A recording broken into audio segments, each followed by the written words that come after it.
So, Prince William just pulled off what might be the most ruthless power move the British monarchy has seen in decades. And the part that has everyone talking isn't just that he blocked Queen Camilla's family from a major royal event. It's how he did it. He used a dusty, practically forgotten law from 1772 to do it. And the whole thing played out like something you'd see in a political thriller. Except it happened in real life at Windsor Castle with actual witnesses. And honestly, the more you dig into what went down here, the more you realize this wasn't just some family squabble over guest lists. This was a full-blown counter-coup executed with the kind of cold precision that would make Queen Elizabeth II herself proud. And it has completely redrawn the power structure inside the House of Windsor. Before we get into all of it, make sure to subscribe to Crown Watch so you don't miss updates on stories like this one. Let's break this whole thing down. So, the story starts with a piece of information that, if true, is genuinely disturbing. King Charles, as most people know, has been battling serious health issues. He's been sick. He's been on heavy medication. And according to multiple reports, he's been spending a lot of time in a vulnerable, isolated state in his private quarters at Clarence House. This is the context you need to understand everything that follows.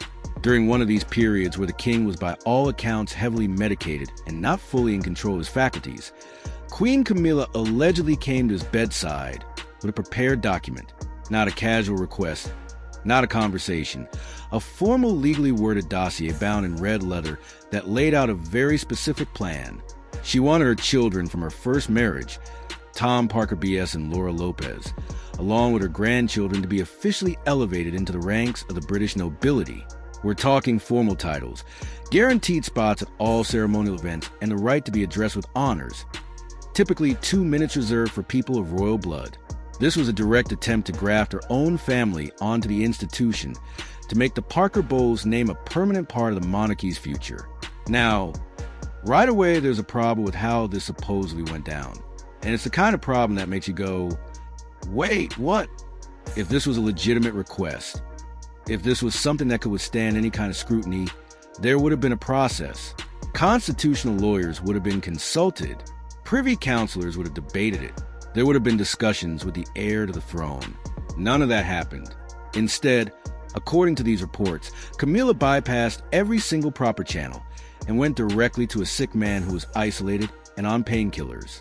The most disturbing detail in the entire story is a description of how the signature was obtained. Sources claim that Camilla didn't just ask Charles to sign. She allegedly took his hand, curled his fingers around a pen, and physically guided his hand across the page to produce a jagged, barely legible signature. If that's what actually happened, we're not talking about palace intrigue anymore. We're talking about something much more serious. That's exploiting someone who cannot give meaningful consent. And it transforms what should be a spousal relationship into something that looks a lot like a political takeover during a moment of extreme vulnerability. So that's where it gets weird, because Camilla then started acting like the whole thing was a done deal. Just 2 days after getting that signature, she took her son Tom Parker B.S., her daughter Laura Lopez, and her grandchildren on what can only be described as a victory tour through Windsor Castle. And not just the public areas, the restricted hallowed sections that are closed off to almost everyone. They went through locked passageways, past art that's literally priceless, and into the robing room where centuries of coronation robes are kept. Witnesses described Tom Parker Bowles sitting in ceremonial chairs that are reserved exclusively for princes and princesses of the blood. The grandchildren were touching antique marble busts of former kings and pulling at the velvet curtains. Camilla was reportedly watching all of this with what was described as a look of deep enjoyment, like a smug nod of satisfaction. This wasn't a casual family tour. This was an occupation. She was normalizing their presence, try to make their inclusion feel inevitable before anyone could challenge a document that supposedly permitted it. She was creating a new reality on the ground and betting that by the time anyone found out about the signed paper, it would be too late to reverse what had already been established. What Camilla didn't know was that she was being watched the entire time. Prince William saw the whole thing from a second-floor corridor standing in the shadows. And this is where the story takes a turn that I honestly think is the most impressive part of the entire saga. William didn't storm down the stairs. He didn't start a shouting match or create a public scene. Any other person in that situation with that level of anger probably would have. But William understood something crucial. If he had confronted Camilla directly right then and there, she would have run straight to Charles, played the victim, and used the king's affection for her as a shield. An open argument would have been a gift to her. So instead, William did the one thing she couldn't counter. He slipped back into the shadows with his face completely calm, and he went to prepare a response that she would never see coming. He had just witnessed the enemy's battle plan, and now he was going to build a better one. The first thing William did was go find an ally. He needed someone who was as committed to the institution as he was. Someone who viewed personal drama as a distraction from the sacred duty of the crown. Someone who wouldn't get emotional, but would get strategic. He went to his aunt, Princess N, and this is where the story gets genuinely fascinating, because what happened next has been described as a midnight conference in the deep archives beneath the castle. Princess N, the late queen's famously stoic daughter, has always been the institutional conscience of the family. She's from a generation that put duty before everything else and has spent her entire life demonstrating that the monarchy is bigger than any individual who temporarily occupies its offices.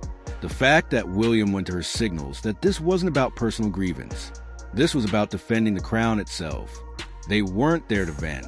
They were looking for a weapon, and they found one buried in the dusty legal volumes of parliamentary history, the Royal Marriages Act of 1772. Now, I need to explain what this law is because it's actually pretty wild, and most people have never heard of it. Back in 1772, King George III was furious about some marriages in his family that he considered inappropriate. His brother, the Duke of Gloucester, had secretly married a woman named Maria Walpole, who was the illegitimate granddaughter of a former prime minister. Another brother, the Duke of Cumberland, married a commoner named Horton. George III was so angry about what he saw as a dilution of the royal bloodline that he pushed through legislation, giving the monarch absolute veto power over the marriages of most of his descendants. For over 240 years, this act stood as a legal monument to the idea that the purity and integrity of the bloodline was paramount. The law was officially repealed and replaced by the Succession to the Crown Act in 2013. But here's the thing. William and Anne weren't interested in the literal application of the law as it related to marriage. They were interested in its spirit, its core principle. That principle was that decisions with massive implications for the structure and succession of the royal family, like creating new titles and privileges, require more than just the sovereign signature. They required consent of the immediate heir. Their argument, which constitutional experts are apparently still debating, went like this. A signature obtained from an incapacitated king without witnesses and without the binding consent of the Prince of Wales was legally and constitutionally worthless. Now, whether that interpretation would actually hold up in a modern court of law is questionable. Many legal scholars say the 1772 Act was strictly limited to marriage and can't be stretched to cover title creation. But William and Anne weren't planning to litigate this in public court. They were operating in the internal world of the royal household, where precedent, custom, and the sheer force of will of the parent can carry an authority that overrides strict legal interpretation.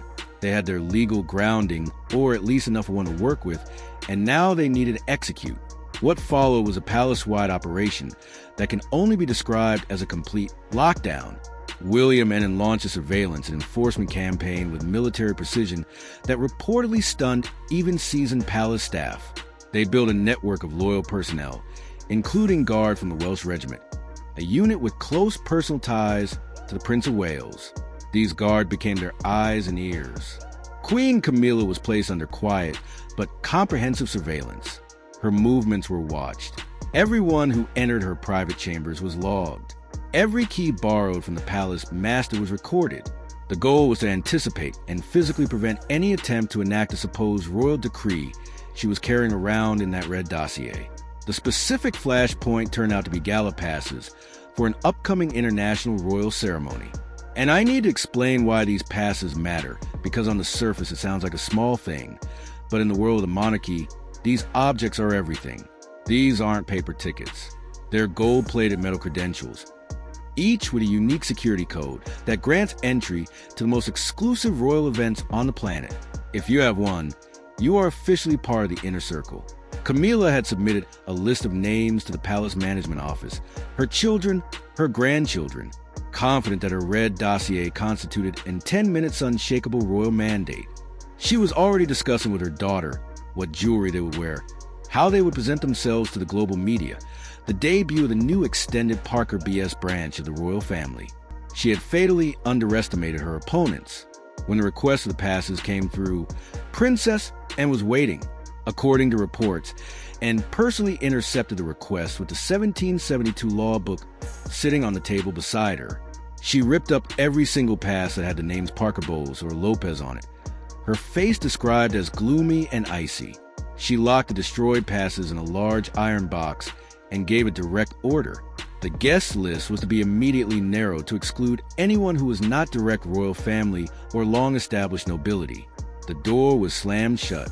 Meanwhile, Prince William was on the ceremonial platform itself, personally overseeing the physical erasure of Camilla's ambitions. He supervised the alteration of security codes on the electronic scanning gates and validating any credentials that might have been issued. The seats that had been allocated for Camilla's family were removed and replaced with elaborate floral arrangements and positions for diplomatic delegations. As if the Parker BS contingent had never even been considered, William issued one simple command to the guards manning all the private walkways and backers, accept orders from no one except the Prince of Wales. Here's what makes this so cold. The trap was complete before Camilla even knew it existed. On the day of the ceremony, she was still moving to the palace in her blue ceremonial gown, projecting total regal confidence, telling her grandchildren to stand up straight and get ready for their moment in the spotlight. She had no idea that every entrance point had been sealed. The passes were destroyed, the seats were gone, the codes were changed, and the guards were loyal to her stepson. She was a queen in name only, walking directly into a public humiliation that she could not escape. The day arrived, nobility and journalists from around the world gathered for the spectacle of tradition and splendor. Camilla led her family to the main entrance, her son and daughter behind her in their best clothes, grandchildren in tow. She had a copy of the red dossier in her bag, the signed document, her supposed trump card ready to be produced at the first sign of resistance. They reached the grand golden archway that served as the final checkpoint. For guards from William's Welsh regiment stepped forward in perfect synchronization. Their ceremonial swords crossed with a choreographed metallic crash, creating an impassable barrier of steel. The murmur of the crowd died. Everyone went silent. The guard captain's voice was clear and formal, addressed directly to the Queen. "Your Majesty may pass, but your companions are not on the valid guest list and are denied entry."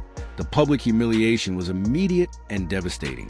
Onlookers described Camilla's face going from scarlet to deathly pale. This was the moment she had been waiting for, the moment her trump card was supposed to win the day. She pulled the document from her bag and waved it in the air for everyone to see. "This is an order signed by the king," she reportedly screamed, her voice shaking with rage and panic. "You will stand back." And then William and emerged from the shadows of the archway into the light. William in his full ceremonial military uniform, spotless, radiating impenetrable authority, and beside him, clutching the thick 1772 lob up to her chest like a shield. William spoke directly to his stepmother, his voice flat and cold. He told her the signature she had was useless.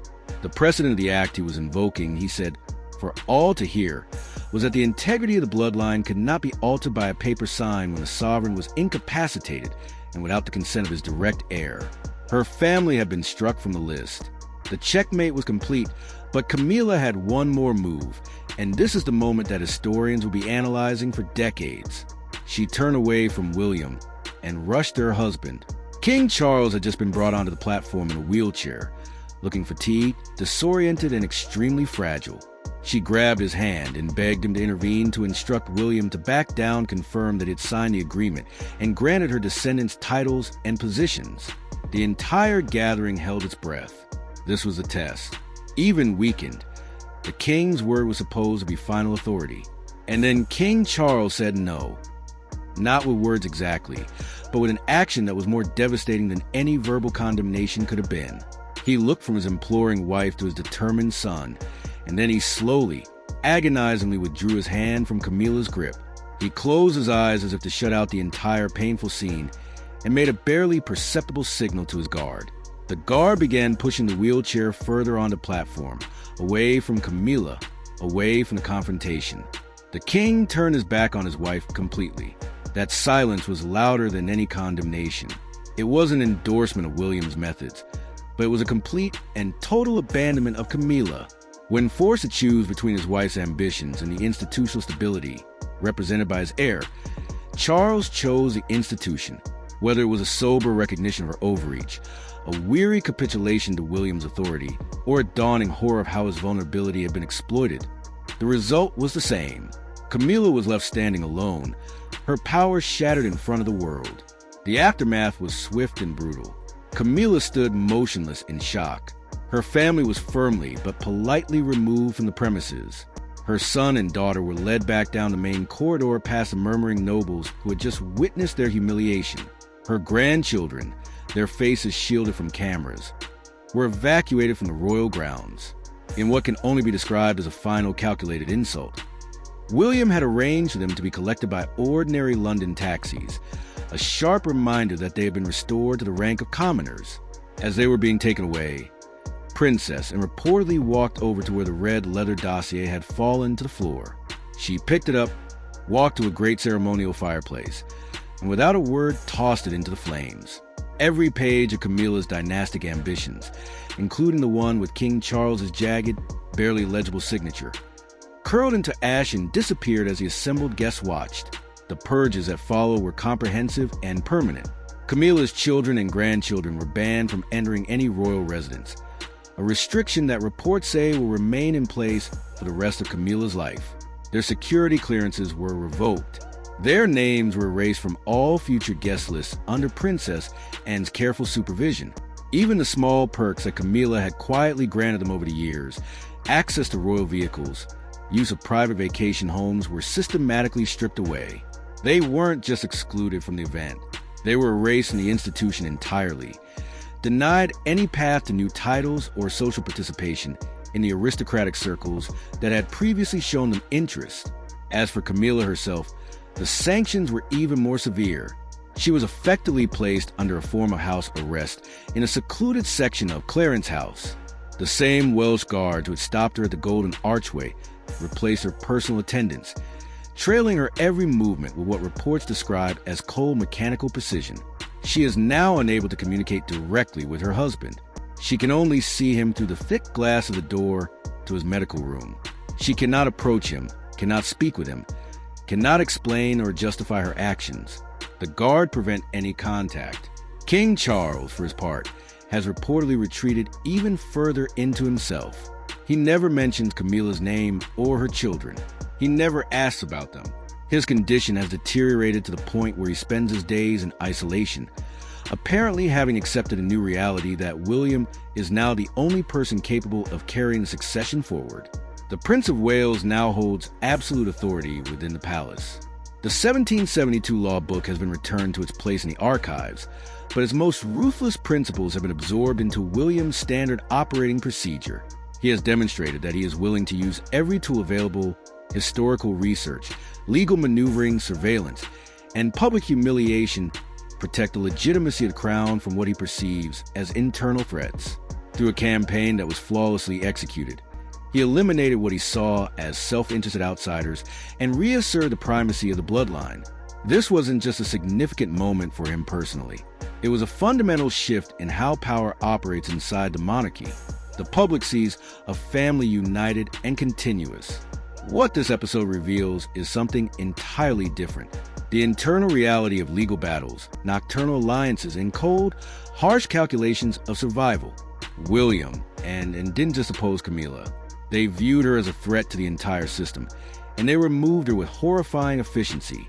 When you actually look at what was said versus what happened, the contradiction at the heart of the story becomes clear.